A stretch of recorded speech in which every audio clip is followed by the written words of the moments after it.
परंपरा के आप परम आचार्य हैं सेनाचार्य जी महाराज, और धर्म की सेना के भी आप संरक्षक हैं। स्वामी नरेशानंद जी महाराज से प्रार्थना करता हूं वो 10-15 मिनट में अपना संदेश देंगे। जोरदार तालियों से आप उनका अभिनंदन करें। स्वामी नरेशाचार्य जी सुखताल से आए हैं और इनका संदेश जरूर गूंजेगा देश की जनता में और भारत की सरकार में।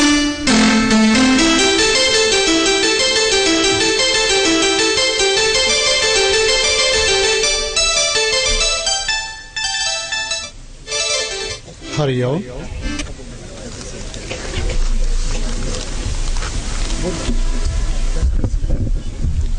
हरिओम।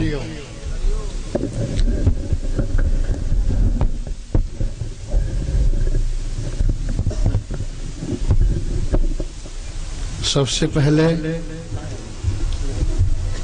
जितने भी महान पुरुष अज्ञान स्वरूप संत मंच पे विराजमान हैं, हमारी ओर से उनके चरणों में कोटि कोटि प्रणाम है। दूर दराज से आए बापू के प्रिय पुत्रों, मेरे गुरु भाइयों, आज हम जिस उद्देश्य से इकट्ठे हुए हैं उसको लेके चलना है। कैसे लेके चलना है कि जिस महान पुरुष के आशीर्वाद मात्र से वंश चलते हैं, हमने सुने भी हैं, देखे भी हैं और सभी का अनुभव है। पता नहीं कितने हजारों दंपतियों को तो हमने देखा कि बापू के आशीर्वाद से उनको संतान की प्राप्ति हुई, वंश चले हैं। और जिन्होंने बापू के बारे में कुप्रचार किया उनका वंश नष्ट होना संभव है।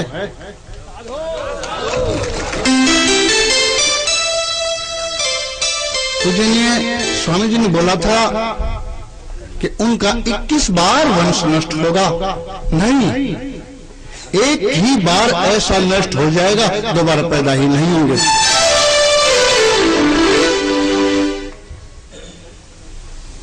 सदगुरु कैसे?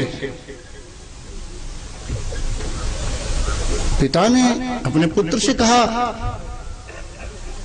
कि बेटे तेरे सदगुरु कैसे हैं, सूर्य जितने महान हैं क्या?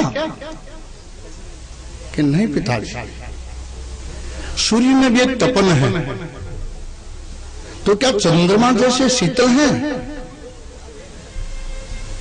कि नहीं, चंद्रमा शीतल जरूर है, शीतलता जरूर है, लेकिन चंद्रमा में भी एक दोष, एक दाग है। तो तेरे सतगुरु कैसे हैं? मेरे सतगुरु तो ऐसे हैं उनमें दोष ढूंढने वाले ढूंढ नहीं सकते और उनसे ही परे हैं। ऐसे महान संत और संतों की वजह से और गौ माता की वजह से ये देश महान बना। लेकिन वो नारा तो दे देते हैं लोग, मेरा देश महान, गौ माता दर दर भटक रही है,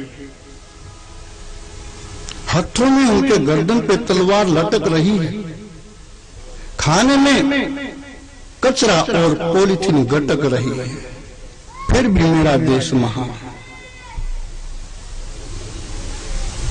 जो संत प्राणी मात्र को जीना सिखाते हैं, जो संत प्राणी मात्र को जीना सिखाते हैं, तरह तरह के दुख संकट मिटाते हैं, निग्रों और दुष्टों की वजह से वही जेल की हवा खाते हैं, फिर भी मेरा देश महान। कई बार दिल में आता है कि इस देश से भाग जाए, लेकिन हम भाग जाएंगे तो और धर्मियों का बोलबाला हो जाएगा। हमने डट के मुकाबला करना है। हम बापूजी ने आज से 25 साल पहले एक सत्संग में सुनाया था। 25 साल पहले हमने बापू का सत्संग सुना था और तभी से हम उनके साधक भी हैं। मैं बापू का साधक।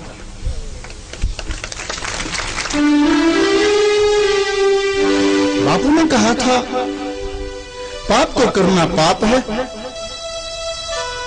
पाप को देखना भी पाप है और पाप को सहना भी पाप है। तो गुरु गोविंद सिंह को आदर्श मान के चाहे हमें हथियार भी उठाने पड़े, हम पीछे नहीं हटेंगे।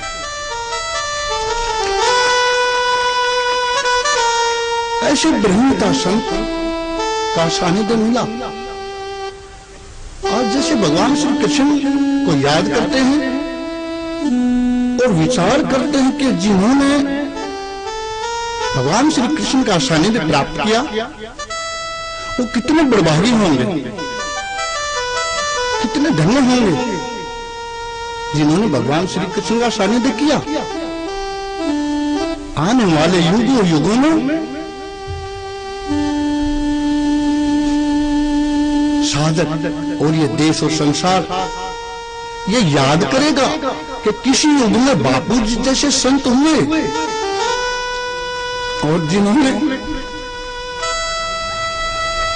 उनका सानिध्य प्राप्त किया, उनके स्थूल शरीर के दर्शन किए, वो कितने बड़भागी होंगे। इसलिए कहा था कि हर गोविंद के पास जम्मू कश्मीर के ब्राह्मण जब आते हैं, कहा कि गुरुदेव हमारे पे वहां बड़े जुल्म हो रहे हैं, कुछ हमारी मदद करिए। गुरु गोविंद सिंह के पिता हरगोविंद जी कहते हैं कि जब तक 2-4 हिंदुओं की लाल किले पे कुर्बानी नहीं देंगे तब तक वो जुल्म में पीछा नहीं छोड़ेंगे। और उस टाइम गोविंद की उम्र 9 वर्ष है। गुरु गोविंद की उम्र 9 वर्ष है। वो अपने पिता को कहते हैं, पिताजी ये काम आप ही करो, आपसे महान और ये कार्य कौन कर सकता है। 9 वर्ष की उम्र के अपने पुत्र के वचन सुन के मैं खुद जाके लाल किले पे कुर्बानी की। हमारे भगवान, हमारे गुरु, हमारे पिता, और इससे भी कोई बड़ा शब्द है तो उसके लिए अगर हमारे जान की बाजी बजाए, मेरे सानंद पीछे नहीं थे, अगवानी करने के लिए तैयार है। इस देश में जितने जितने महान दुराचारी आदमी हुए, किसी की 2 दिन में, किसी 4 दिन में, किसी 10 दिन में जमानत हो जाती है। कितना भी बड़ा जुर्म करेंगे, मर्डर करेंगे, कुछ भी करेंगे, हो जाते हैं। लेकिन बापू पे तो कोई दोष है ही नहीं, कुछ भी तो नहीं है, सिर्फ षड्यंत्र के तहत ऐसा हुआ है। सभी जानते हैं, वो दुराचारी दुष्ट आदमी भी जानते हैं, लेकिन किसी को तो पैसे का लालच है, किसी को वाहवाही का लालच है, किसी पे सरकार का दबाव है, किसी पे कुछ, किसी पे कुछ।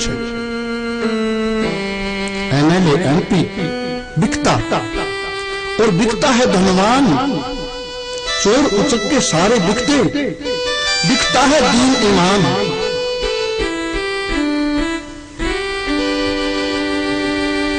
साधक और पुजारी बिकता है मूर्तिमान। इस देश में वो बापू के साधक नहीं है जो वहां बयानबाजी कर रहे हैं, किसी को खरीद के वहां खड़ा कर दिया गया है, एक लो ये नरेश आनंद आ गया है। बापू के साधक नहीं है वो, चाहे भले ही मंत्र दीक्षाली है, नाम का चोला पहना है कि मैं बापू का साधक हूं, लेकिन इनके पीछे उनका स्वार्थ हुआ। वो बापू के साधक नहीं हो सकते, बापू के साधक आप लोग हैं। इतना ही कहूंगा, उसको कोई कष्ट नहीं हो सकता,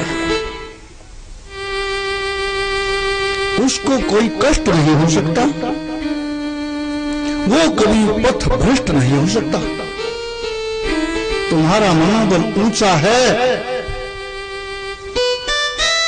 तुम्हारा इरादा कभी नष्ट नहीं हो सकता और तुम लोगों का इरादा जो सच्चा है सदगुरु के प्रति, सदा उसकी जय हो। छोटी सी हवा आ जाती है, छोटे छोटे पेड़ उखड़ जाते हैं, लेकिन मजबूत पेड़ खड़े रहते हैं। आज थोड़ा सा हवा गलत चली है, जिसकी कम श्रद्धा, थोड़ी सी कम बुद्धि, एक तो हमने भी मिला है, तो बापू की माला पहनते तो माला उतार दी। अरे बापू की माला कहां गई? कि गुरु भाई बस कुछ लोग मजाक करते हैं, बस इतनी सी बात पे। कुछ माइया, उनके घर वालों ने कहा सफेद वस्त्र क्यों पहनती हैं? हम तो बापू की शिष्या हैं और वो आज भी हैं, आज भी अपना वेशभूषा वही पहनती हैं, वही बापू का लोकेट गले में रखती हैं, वो पहन रखती हैं। जैसे हमारे खान साहब ने कहा, मैं बापू का लोकेट साथ में लेके चलता हूं, चाहे भले ही ये आइटम घर में रह जाएं, लेकिन बापू का नाम और बापू को साथ लेके जहां पर जाएंगे, सदा आपकी जय होगी।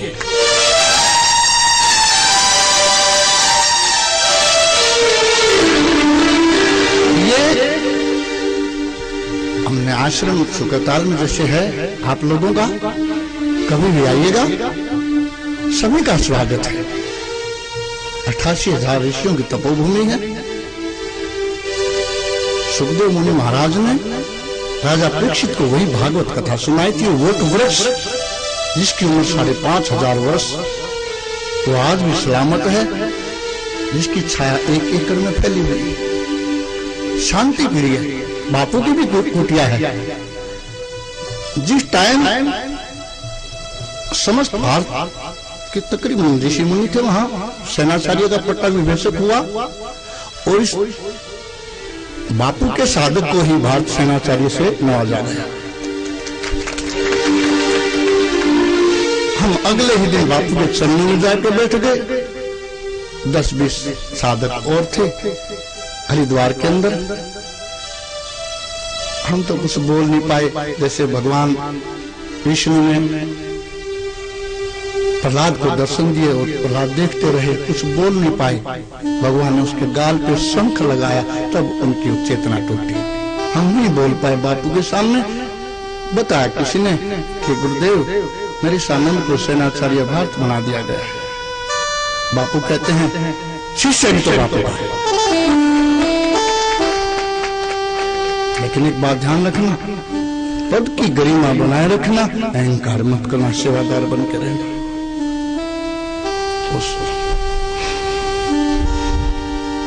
सदगुरुदेव भगवान की, सदगुरुदेव भगवान की, सदगुरुदेव भगवान की। धन्यवाद मेरे भाइयों ने, बहनों ने अपने छोटे भाई को सुना। मेरे हृदय में आप लोगों के लिए जगह है।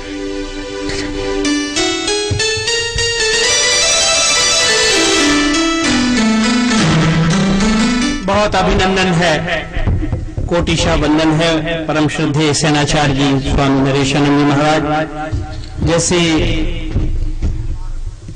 कौरवों में महाभारत में सेनापति हुए भीष्म पितामह जी, वो भले ही कौरवों के साथ थे, लेकिन आशीर्वाद तो उनके पांडवों के साथ थे। ऐसे ही हम आपको अपने धर्म रक्षा मंच का सेनापति मानते हैं भगवान, और आप सभी संतों के आशीर्वाद से हम संतों के लिए ही सेवा करेंगे। उसमें चाहे बापूजी हों, चाहे शंकराचार्य जी हों, चाहे बाबा रामदेव जी हो, जहां भी संतों के लिए कमजोर कड़ी मानते हुए उनके खिलाफ षड्यंत्र होंगे, धर्म रक्षा मंच हमेशा उनकी आवाज को बुलंद करने के लिए खड़ा रहेगा। ऐसी हम इस मंच से घोषणा करते हैं।